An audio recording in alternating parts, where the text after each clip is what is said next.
Van die 25ste November af word daar internasionaal vir 'n paar dae gefokus op 'n veldtog teenoor geweld teen vrouens en kinders. Hierdie probleem is baie groter as wat ons sal besef. 1 uit 3 vroue wêreldwyd sal sê dat hulle deur hulle leeftyd al of seksueel of fisies aan geweld blootgestel was. 1/3 van vroue sal sê dat hulle eerste seksuele ervaring geforseerd was. Tog kyk ek nou die dag 'n treffende video van 'n toets wat gedoen is op 'n paar seentjies waar hulle gevra was om aan 'n meisie te slaan.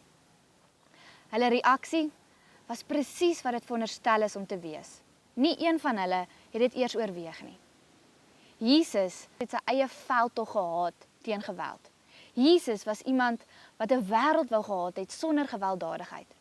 Ons sien dit in 'n verhaal in Johannes 8 waar 'n vrou se lewe in gevaar is. Waar 'n paar belangrike mense haar met klippe wou doodgooi oor iets wat sy verkeerd gedoen het. Jesus het gekom en gesê, ek kies teen geweld. Ek kies nie hiervoor nie. En hy sê dieselfde vir my en vir jou vandag. Ek wil hê julle moet veg vir 'n wêreld sonder geweld. Vir huisgesinne sonder geweld. Vir verhoudings, vir samelewings sonder geweld.